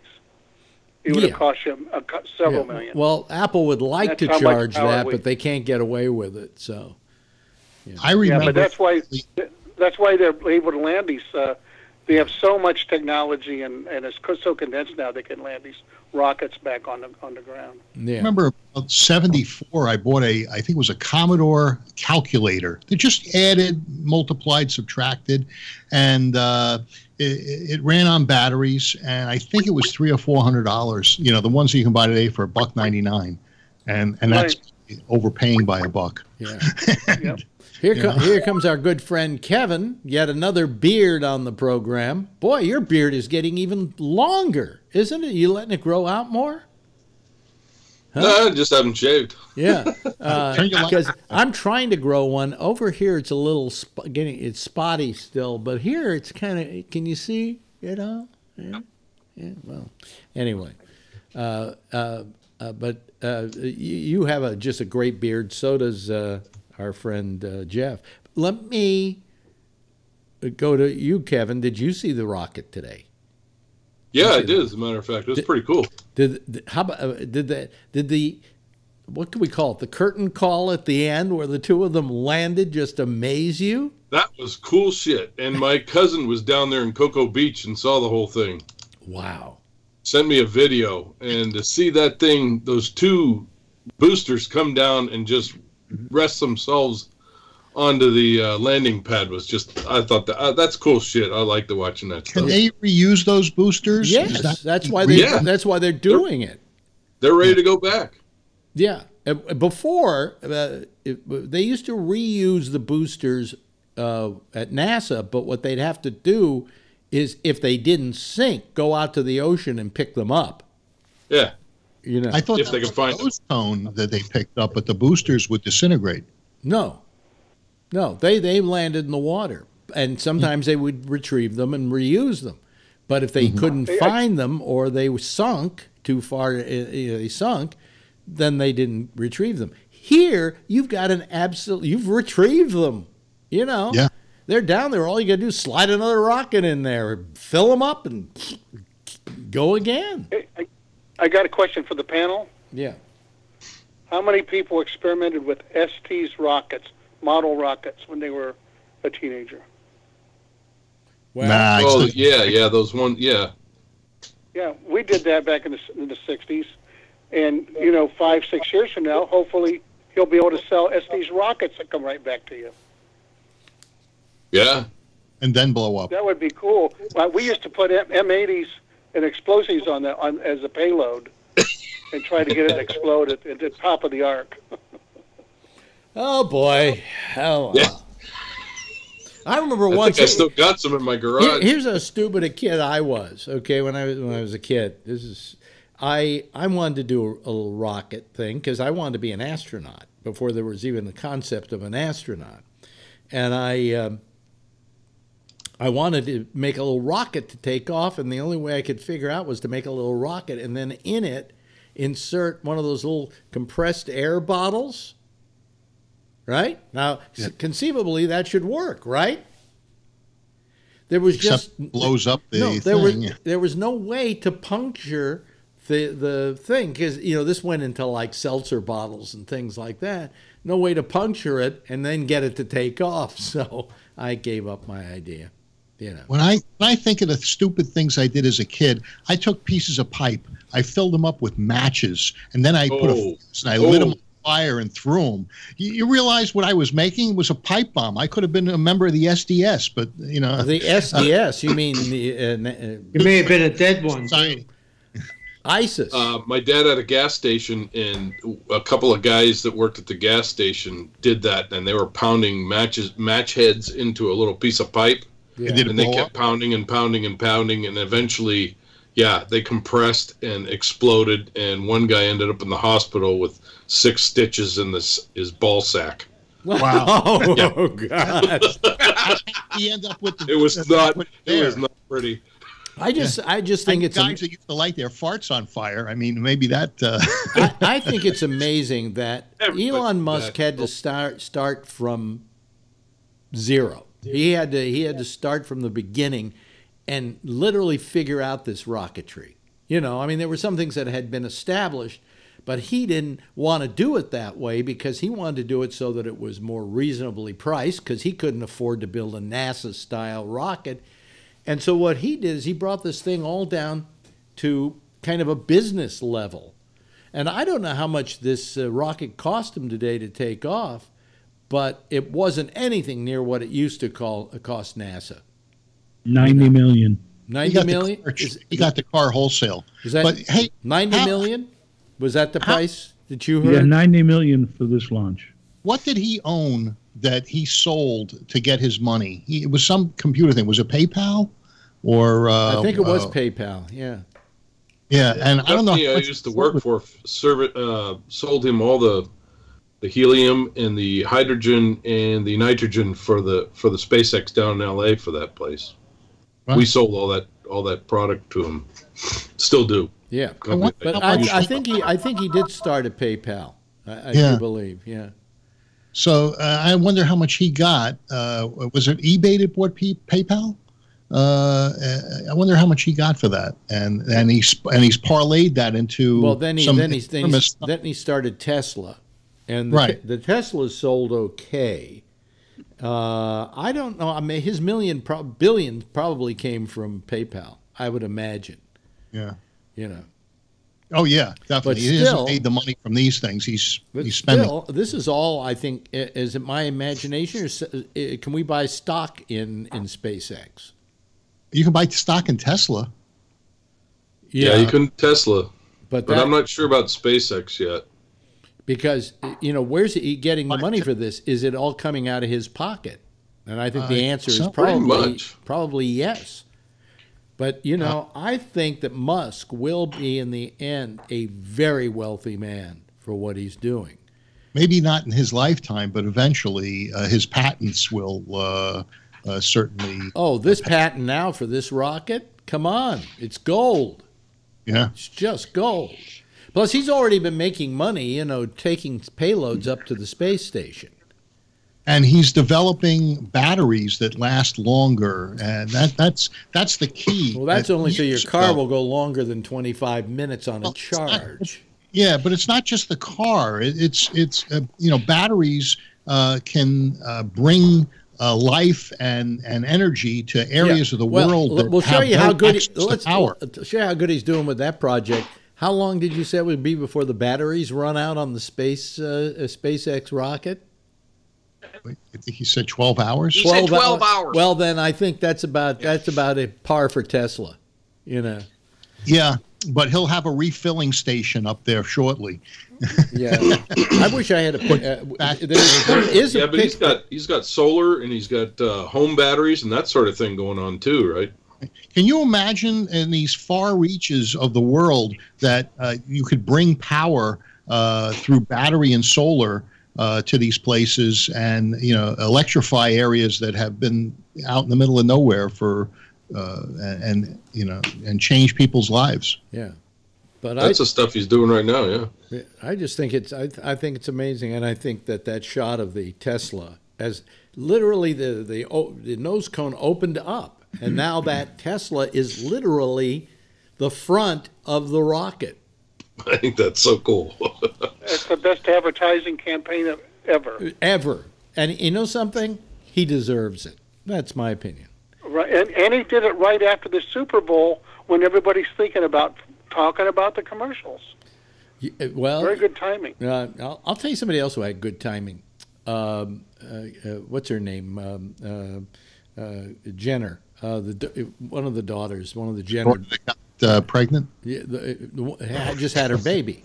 Yeah, and she had Kylie. She had it on Thursday. Okay, didn't tell anybody. Right? Waited till Sunday. Super Bowl day, and then she announced it on a Twitter feed, and of course the Twitterverse went crazy, and the Super Bowl was taking a back seat to Kendall Jenner. I mean, it's amazing. She knew exactly what to do. Hey, we had the baby too early. Wait till Sunday. Then we'll release the news on it. They said that you couldn't tell she was pregnant. Is that because the baby, instead of having a baby belly, she had one of those Jenner tushies, and that's where she carried it? Well, that's not a Jenner tushy. That's a Kardashian. Junk in the trunk? Oh, it's a Kardashian tushy. Yeah. Well, yeah. she's half Kardashian, you know. Well, yes. The only improvement is if she would have named the baby Dilly Dilly. Oh, how is that? It's from the commercial. Oh. What the commercial? Budweiser commercial. They say Dilly Dilly. Dilly It went Dilly. viral. Now, I didn't understand that Budweiser commercial. They were talking about how they're donating water in Budweiser cans, but it didn't, it didn't make a lot of sense. Well, no, it didn't. It made a lot of sense. What they were trying to do is say, "Hey, we give water in tragedies," and I know the need for that because when we had our little situation in San Francisco back in the Loma Prieta quake, which I was, out of my house and home for a couple of days. They went around passing water, not Budweiser, but somebody else, and it was terrible water in a can. And so probably what they're doing is they're putting out really nice water, and they're canning it and giving it away. And they're also saying that they're going to give everybody in Philadelphia free Budweiser or Bud Light on the parade day, and they ought to put water in it that day because them bastards are tearing the shit out of Philadelphia. Yeah, you don't want those people drinking. Okay, no. San Francisco won a couple of Super Bowls. The local San Franciscans got just as crazy, and they were burning police cars and but they weren't eating horse shit. No, well, we don't have those Philly cheesesteaks here. Yeah, but those people are nuts. I watched some of the commercials, and I think the best commercial program that they had, the campaign they had, was Tide. Yeah, because they did a constant thing. They bought a lot of time to run these little commercials saying, this is an ad for Tide, even though they made it look like an ad for something else. Did they have any kids chewing on those little Tide popper balls? No. But I thought that was good. But the ad supposedly that was the most popular ad of the Super Bowl was the Alexa ad. Yeah. You know what the worst part of the Super Bowl was? That Justin Timberlake. Even the kid in the audience outshined Justin Timberlake. To begin with, now, how many people saw the halftime show? Would you raise your hand? Really? We're the only ones, huh? Yeah, I saw it. I wasn't impressed. Okay. Was he terrible or what? Yeah. He was better as a Disney disjointed. Kid. I think he didn't have any sleep, and he came out there and he was just operating in slow-mo, Just terrible. It might have been good if you were there live. As far as a halftime show, it might have been good, but it was not good on TV. No. Secondly, did anybody notice the sound was terrible? You couldn't hear him. That was because he wasn't singing. It was probably what do they call that? No, if it was pre-recorded, you would have heard him because they would have balanced it out when they recorded it. But he was. I mean, did anybody feel that way when they listened to it? Yeah, you should have been there running the boards for him, Alex. No, I mean the very low sound on him, and then the thing with Prince. You know what the story is with that? They didn't want. They were going to do a hologram. They were going to do a hologram, and he ditched it at the last minute because Sheila E. Said to him that in an interview in like 1996 or something like that, somebody said, "Would you want to be on stage doing a song with somebody else like Natalie Cole did with her father?"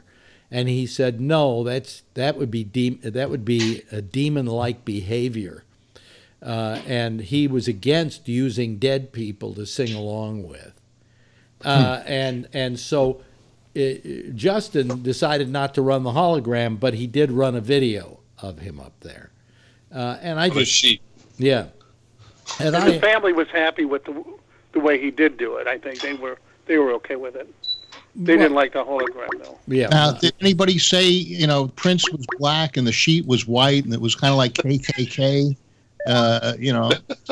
Boy, you're trying to find a joke Phil, everywhere, aren't you, Phil? Phil's Phil's been going to too many John Birch meetings. Wait a minute, are you there, Scott? I bring my own sheet. He disappeared. Scott, are you there? We have no power again. It just went out. Oh, really? We'll take care of that. That's why we're seeing you in the dark. Yeah, it's very dark here. I can't bring up the video on you guys, but well, how are you doing it with no electricity? Is this battery backup? Are you using an iPad or something, or an iPhone or something like that? Yeah, hotspot. Yeah. So I won't be here too long. I've got to go figure out what's going on with the world around us. So I didn't quit. Yeah, I just. Is there weather issues in Texas? Well, it's cold and it was rainy and sleety, but I don't think this is weather related. I don't know. Yeah. Oh, maybe it is. I'm just wondering if Jack and Amy are going to have a show. If there's. Oh no, yeah, it's very local here. That's why the power came on so quick the last time, because it's just our substations effed up. Gee, Elon Musk could get you back online. Exactly. Anyway. Yeah, I'm going to definitely think about going solar here pretty quick. Don't you have a hybrid car? Is your Lincoln a hybrid? Yes, it is. Oh, well, why don't you back it up to the computer and plug in? You know? Or to the house. I don't think it wouldn't drive it very long. I don't think you can use a hot. What? Our power just came back on. Oh, well, you still don't have any picture. It's because my I'm still on my hotspot though. Oh, I see. Is that okay? Yeah. Wait a Let me minute. get some lights on here. Can you see me yet? There we go. No, you can't see me. No, there we can see. I'll go back. We can see you. We can see you. We see you now. We see you now. Yeah. Yeah. There you are. Well, I can't see you guys. Okay. Okay. Well, Yeah. you don't want to see Anyway. us. We're very ugly. We're an ugly group of people. This I know what really Patrick not is good for saying. the, Speak for yourself. systems. Anyway, let's talk about another elephant in the room. First of all, let's go around the panel here. Kevin, how much money did you lose in the last couple of days? I didn't even look. I just waited for it to come back. Well, it isn't back yet. Well, it's coming. They say it's coming. Points. Oh, 500 points? Correction. Do you know how much it went down? 1,157? No, that was one day. Yeah. Over the It's week, come it was back about close to halfway, I think, 2,000 points. Yeah, but when you look at it, the percentage I think was 8%. No, forget about the percentage, because what you're talking about. Wait a minute, hold on a second. Let's talk about actual dollars, because that's what people lose. They didn't lose percentages. The percentage you're talking about is because back when it was $8,000, 8,000 points was the Dow average.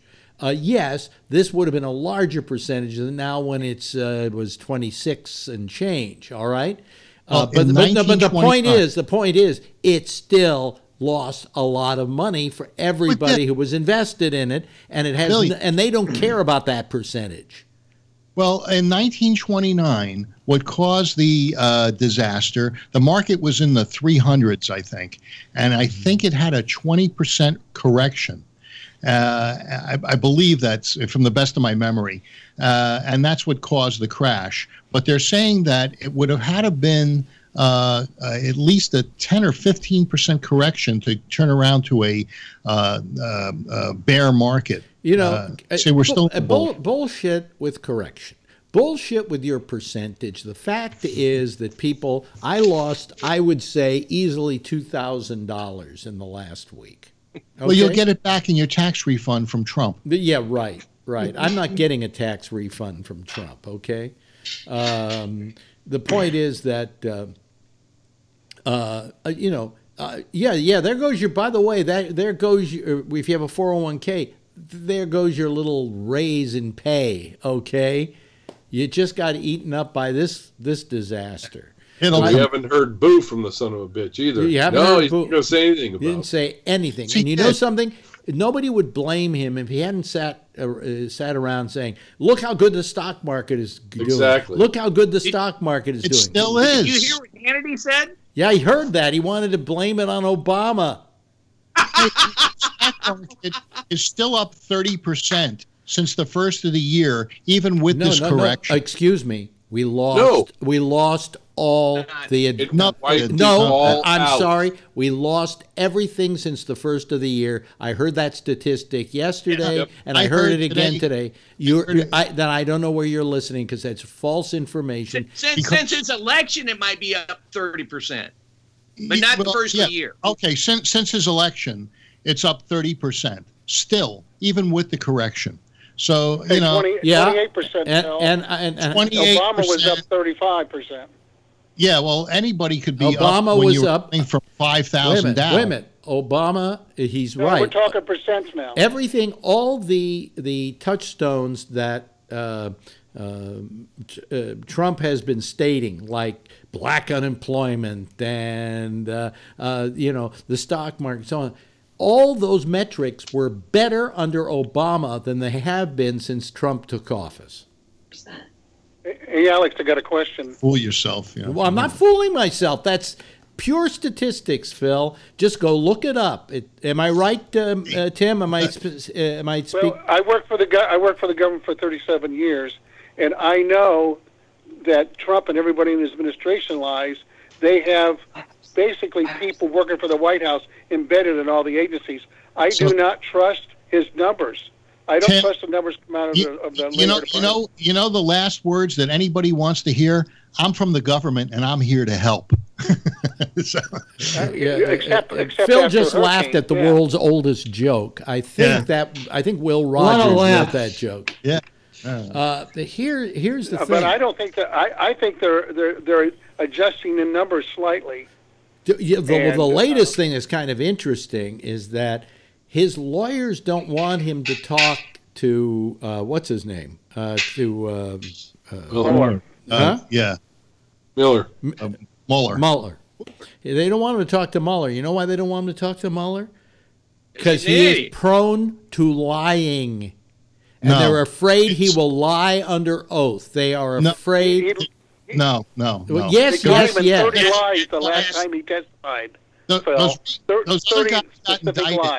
Those other guys got indicted because they said one thing in one meeting and they said something else in another. Phil, I'm saying this is why his lawyers are trying to avoid him talking to Mueller, is because he lies. Even if he feels he's going to go in and they tell him, here's what you say, don't say this, don't do that. They're afraid he just doesn't listen to that he will just be there and lie. And then all they got to catch him is in one lie, and that man is indicted.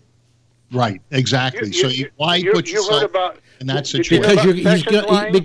Because he's going to have to. If he refuses to, then Mueller will subpoena him. So, did you hear about Sessions? What about Sessions?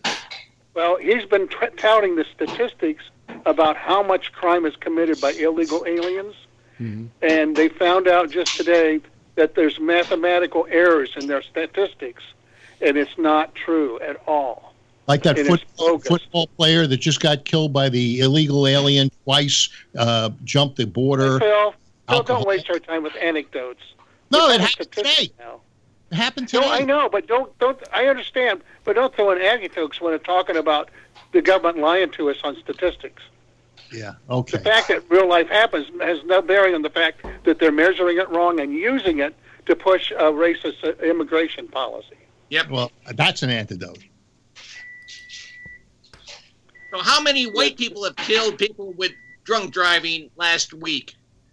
But they weren't illegal aliens. Doesn't matter. They're still dead. If the guy wasn't here, Rice was deported. Dead. Deported. That means there's a hole in the wall. Dead.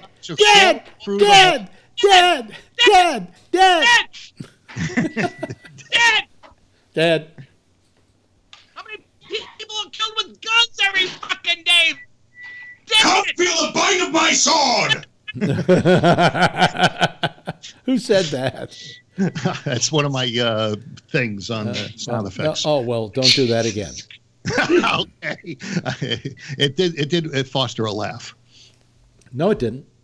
No, yeah. No, it didn't. None of us laughed. That was a guffaw. Phil laughed. Yeah. Phil I left. Yeah. I left.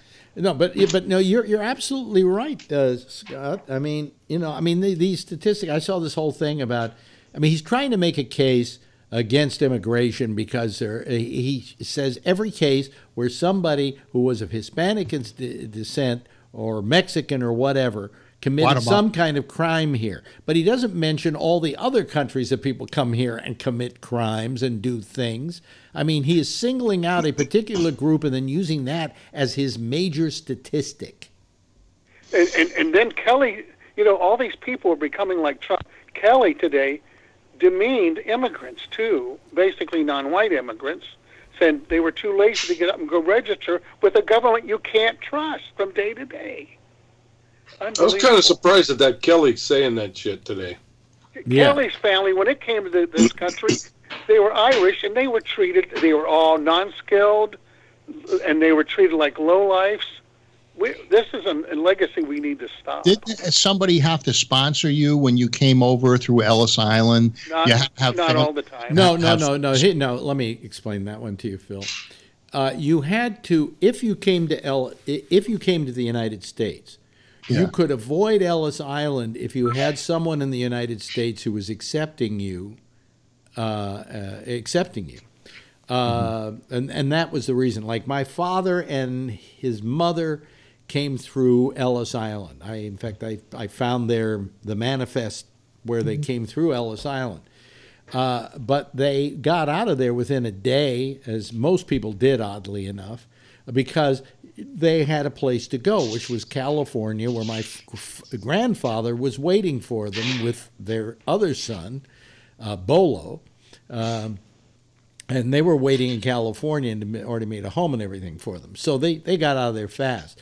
That's what you're talking about. It had nothing to do with you couldn't get in if you didn't have somebody here sponsoring you. It just took a little longer for you, maybe another day at Ellis Island while you waited to be processed. By the way, if you were wealthy, if you had money, you didn't have to go to Ellis Island. You just watched everybody get off the boat on Ellis Island, and then you went right on into New York City.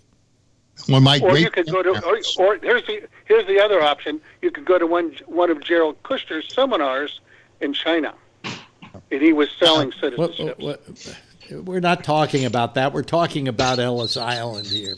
I know, but that's how you do it nowadays.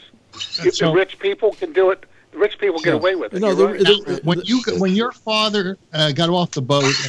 Wait a minute. Hold on a second, Phil. Patrick is looking very anguished here. Yes, Patrick. I'm just mouthing, what the fuck? That's all it was. Oh, it's a conspiracy, Patrick. But it's kind of like when Tony changes topics, or sometimes you, Phil. It's so bizarre hearing Alex on one topic and then somebody will take it. Yeah, it's all of a sudden it's Gerald Kushner selling. That's because we take this Ramble thing. We take this Ramble thing at its name. Yeah. Maybe I should call it the "We Stay on Topic" show or something. That changes the whole outcome. Yeah. No, I mean, we're talking. Looks like Kevin wants to say something. He had his hand. Yes, Kevin. No, it's just my head exploding. Oh. I see. Yeah. So, anyway, I just went out and I bought 40 K-cups of Pete's Big Bang coffee, which I just love. Now, I just read about that. I don't know. That. Now, talk about going off topic. There you go. There you go. It's a medium. I looked it up. It said Big Bang is a medium roast. Now, don't you like the full? I like the full. It is such a good tasting coffee. Yeah. That I love it. I just love it. I love it better than Major Dickinson's or whatever that's called, Major Dixon's. Major Dickinson, but Major Dickinson's a medium body also. Yeah. But the French roast is a full body. Yeah. Well, I love the Big Bang. It's great, and it's great coffee. So yeah. By the way, this program tonight has been brought to you by Pete's Big Bang. You finally got a Actually, sponsor. that's not what I have That's here, your though. sponsor. This is Starbucks pike roast because I had a lot of them left over and I want to get rid of them. Yeah. So. Well, You know what I bought? You know what I bought? Changing the topic. Oh yes. Do you have your hand up there, Bob? No. Yeah. Yeah. While we're changing the topic, Mm-hmm. did you hear what Trump did today? Oh, He's wait a ordered minute, wait a the minute. military to give him Fucking parade. a fucking parade with the tanks and the missiles and the jet flyovers. No. Just In Washington, D.C. in D.C. You want to know something though? We don't have the turf or the area to do that kind of thing. In China, for instance, Tiananmen Square, or in North Korea, they've actually got this whole street that's really wide. The Kremlin, same thing, for doing that kind of parade. What's that little pool? We're going to have like Well, a bunch of missiles. He wants to do it on Pennsylvania Avenue and make sure it passes his hotel. Yeah, and no, but what happens is if he does it, the missiles are going to have to go single file. You know, What's that pool where they had the Women's March and the Million Man thing? That's right outside of the yeah, but Capitol? that's not the place. You can't have a parade there. They'll fill that in, and they'll do the parade there. Yeah. Okay. Yes, Kevin. Washington Mall or whatever it is. Yeah. Yeah. You know what else happened today? Yeah, boy. They passed the House passed a huge military budget, didn't they? I guess. Now he can have his parade. It's going to cost millions. I don't think the budget passed yet. They passed. I think the House voted on it. Oh, the House. including It's in the Senate now. That's including 17 Democrats. What is this? I don't know what happened. Is going to be another? Supposed to carry the military Is this going to be until another September. 3-week budget? I don't know. Probably. Yeah. Yeah, it's a 3-week budget. And funny is, the Democrats tried to continue the military benefits during the last shutdown, but McConnell wouldn't let them vote on that amendment.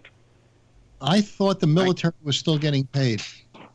Well, they did get paid, but they was going to eventually stop temporarily, and then some of the survivors and widows and stuff. But the Democrats tried to take that out and say, no, don't stop those benefits, and McConnell wouldn't let them vote on that as part of as an amendment. Yeah.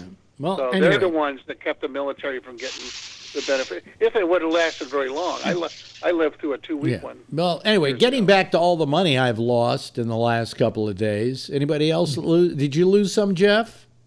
Of course. Does that mean you don't want to buy my Mac Mini? Oh, I'll still buy your Mac Mini. Well, I actually gave some. Couple weeks. A couple of weeks ago, I took some money off the market, but it wasn't enough. No, it wasn't enough for No, this it one. wasn't. But hopefully, some of it will come back. I don't know.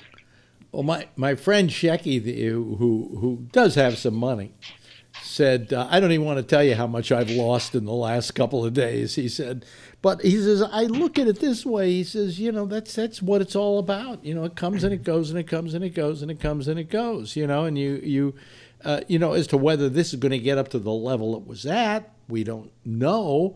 But I'm certainly better off than I was 3-4 years ago in the market. I don't have a lot, but I had enough that I lost like about $2,000 over the last couple of days, My maybe more. ex-wife was the investor in that family, and she had balls of steel. It didn't matter what the market did. She said, "No, I'm not going to get out." I never had those kinds of coleones that I could last with the ups and the downs. Well, you don't sell in a market like this. You got to just if you didn't get out before it, then you got to stick with it. What happens? Otherwise, you're going to lose more. What? They get out when it drops, and then they don't get back in until it's too high again. And well, that's the point. The point Yeah. is you can't get rid of your stock once it's tanking like crazy, because it's like it's like James Dean. You die at a certain age and everybody remembers you that way. Well, you get out of the stock market at a certain point and it's like you died. Right. You got that much money back, but if you just waited it out, it probably would go back up. I mean. Hell, I mean, I wish years ago that I had, and I'd thought about it, that I had had the guts to buy Sirius XM stock when it went down to 5 cents. Because if I just bought $10,000 worth of it, fuck all of y'all, I'd be living in Spain right now. Yeah, but you know, I mean, go down a few pennies for you to lose it all. No, You know? no. Well, yes, that was, but I could afford the 10 grand. I actually could, and it was worth the try. If I had done the 10 grand, then it's now $6.15. How much money would I have made? I would have made $200,000 per dollar. So I would have made. I would have made about $1.25 million off of Sirius So XM. the guy that came in with the infusion of money into Sirius and Yeah. got all of that stock, what's he worth? You know? Oh, he bought 40% of Sirius at the time, at 5 cents a share. Wow. I think he's gotten rid of some of it. He was the guy who has like Stars, and he was a Long Island cable operator. I'm trying to remember his name now. And he came in and what he did is he said, I'll give you an infusion of money, but I want 40% of the company. And they gave him 40% of the company. And then he tried to get the majority stock in the company, but he somehow couldn't get it, you know. But he made a fortune. He made a lot of money. Billions. Well, I would say he made a couple of billion. Yeah. Yeah. Yep. So, you know. Yeah. But you know, all I'm saying is that I think we would love to hear something from Trump about the stock market, but we're not going He said to. the fundamentals of our economy are strong, and this is What makes you say that? Yeah, he did. The fundamentals are strong. Yeah. Yeah. Yeah. Mm-hmm. Yeah. Well, that's the kind of thing, if you're going to be presidential, you say when there's times that people are nervous. There are better try to assure the public. There are better things you can say than that. You know, you can give them a lecture on things go up, things go down. You were just going through a boom period. You're probably better off now than you were before it started. Just hang in there. Just hang in there, and let's keep our economy strong by not selling off and calm people down that way. But no, he's not even going that far. He's not even mentioning that this is happening. Although I just have to say one thing sort of off topic. Michael Savage is promoting Bitcoin. Well, you have to talk about who Michael Savage is, because most people, you guys know who Michael Savage is? Right-wing I know who it is. talk show guy. Yeah. He's the opposite of Charlie Savage. I don't know who. Well, what's his name? My guy at the liberal guy who I can't stand. Yeah, is selling gold. Sells gold like crazy. Yeah. Savage selling that same guy gold and Bitcoin. So, you know, I mean, if you got somebody telling you a lot of every day I read cryptocurrency is going to blow up. Isn't Bitcoin down to $8 a Bitcoin now? And it was up around several hundred a Bitcoin? It's up to 20,000 or something like that. And I think maybe it's down to 10 or 12. But I saw 7,000 today. Oh, 7,000? So Okay.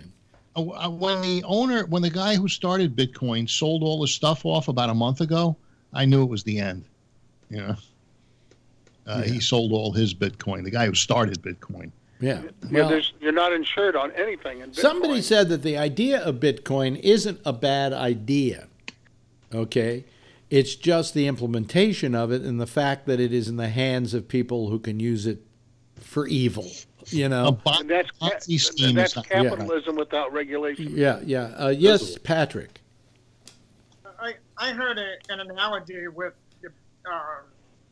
Bitcoin and the like to what Mark Cuban did when he sold, what was it, Broadcast.com. Yahoo, where it was nothing. There was no tangible anything. It was basically an idea. And then every radio station went, well, we can broadcast on the internet ourselves. Why do we need this? And then it just became Yeah, nothing. he was somewhat tangible in that I remember broadcast.com, and I do remember that they had a lot of stations on broadcast.com and so on that they were, repurposing. Then the individual station and the company said, well, we can do this on our own. Well, you see, it's to Mark Cuban's credit that he knew this. Right. And when they wanted to buy it, I think they bought it for like $3 billion or something.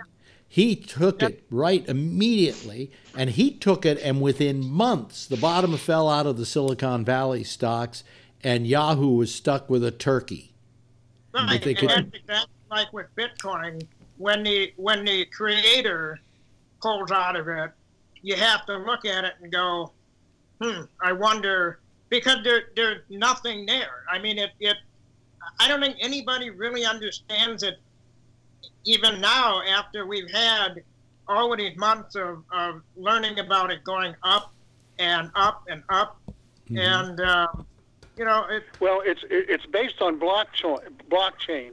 Does everybody know what blockchain is? No. It's a way of keeping track of transactions in a homogeneous manner where when this transaction is connected to all the other transactions, so it's hard to commit direct fraud unless you hack into a server.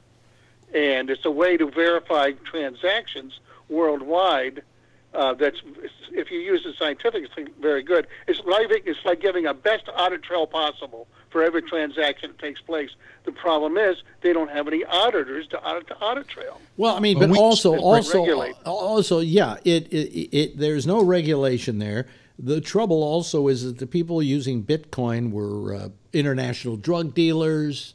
I mean, the people from the dark net. The dark net was benefiting from Bitcoin. Yes, Patrick. Well, and the other issue with that type of currency is if the value fluctuates as much as it does. I mean, if you were to go buy a car using Bitcoin for $30,000 or $60,000, and then the bottom falls out on it, you made out well, but the dealership just got screwed because what they perceived to get as $60,000 is now worth, what, 10? So it's not a tangible enough thing like actual money, and I hate to say it, like gold or silver, where there's something there to back it. Yeah. Well, now you're turning it in. Now we're the Tom Hartman program. Well, Tom Hartman was selling gold. I mean, I hated this guy. You're starting to sound like Tom Hartman show. But if Madoff was still alive, he'd be doing commercials for him. There were guys doing this stuff for a long time ago. Listen. Tom Hartman is this guy who considers himself a great liberal. The day I heard him selling gold, I started giving him a bad time on Sirius. Right. Well, let's all sell gold. Boy, gold's a great idea. Yes, Tom, push your fucking gold. And then, because he can't get his TV show broadcast anywhere, he's over at the Russian network. Well, you know who had his 200th birthday yesterday and was he used to print his own currency, was Emperor Norton. Emperor Norton was this street guy, I guess you could call him. Just he came out for the gold rush, and he lost all his money. Yeah, and so he declared himself emperor of the world. Yeah, and then he put out his own money. He would pass out his own money, and people would take it. Yeah, he was also the guy that said he thought that they should build the Bay Bridge to Oakland. Yeah, well, I mean, let's face it. I think if you had an Emperor Norton coin today, it'd actually be worth something. Yeah, exactly. But so that's kind of like the first Bitcoin. It's kind of like the first Bitcoin. Yes. Well, Bitcoin has no. I've watched a whole documentary on Bitcoin, and I don't get it. Okay, it just doesn't seem logical to me. What is it? It's a Ponzi scheme. Yeah. Well, if you got out of it a couple of weeks ago, you were probably in good shape. Same with Ponzi schemes. But where do you cash it in? That's what I don't understand. What do you convert it to? Cash? Yeah, your money. Matt from Baltimore used to call up and say that he was buying Litecoin or something. Litecoin or something like that. And the reason I don't think he's called lately is he can't afford to. No. He sold. He kept telling me. I said, sell that shit. Get out of it. You know, and not that I'm a great investor. I don't have anything to invest, but you know, I said, just get out of it. You made some money. Be happy. Cash in. Yeah. And he did. Hey, Phil, I'm mad at Phil for telling me to sell my SpaceX stock last week. Thanks, Phil. Do you have SpaceX stock? And is there No, SpaceX stock? did anybody know how much did it go up? I couldn't find it. I don't even think there is stock. I don't think it's public. They were going to have stock.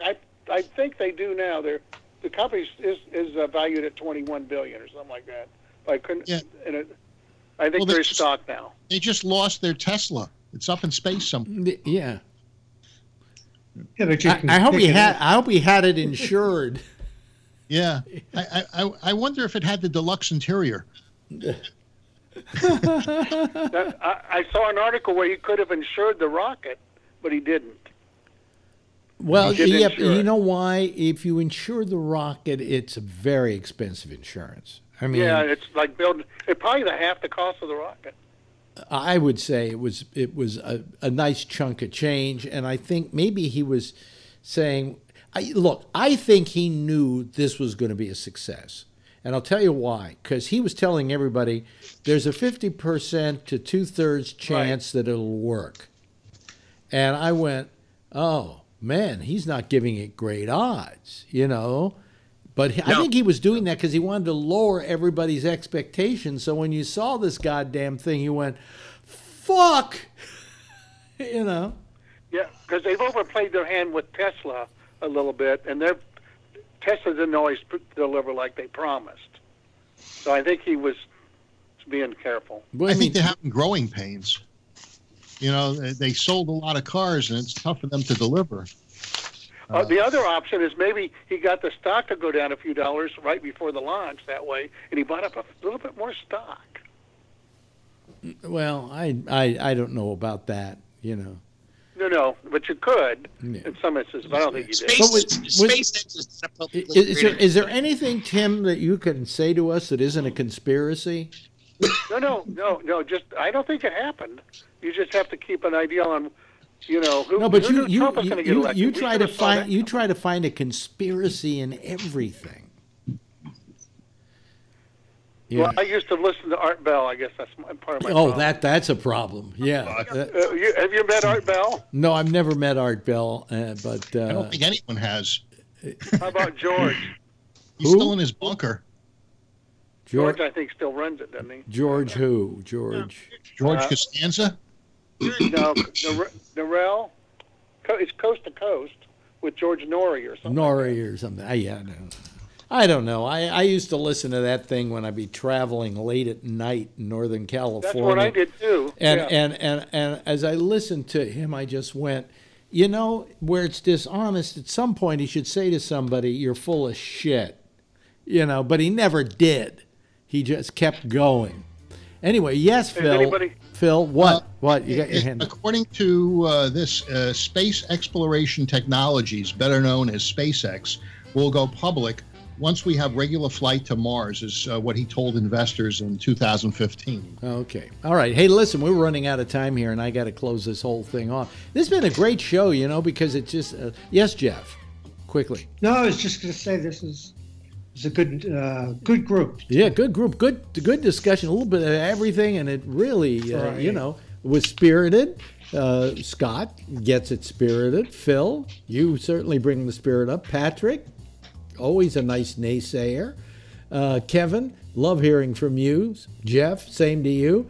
Bob, a little quiet tonight, but we loved having you sitting there and every now and then piping in. And, of course, Tim, thank you for all the conspiracy we could eat tonight. We really appreciate it. Hey, everybody, why don't you give yourself a big wave goodbye to that lovely audience that's watching you out there. Yeah, okay, bye-bye. That's it, folks.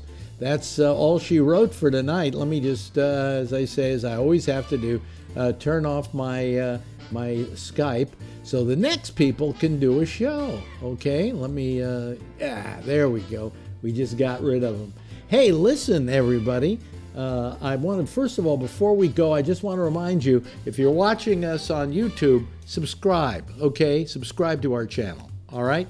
Beyond that, it's Jack and Amy next with The Intersection, and right after that, at 1 o'clock Eastern Time, it's Connections. I'm Alex Bennett. I'll see you again tomorrow, same time, same station in life, and in the meantime, as always, if you see her, tell her I love her, okay? Bye.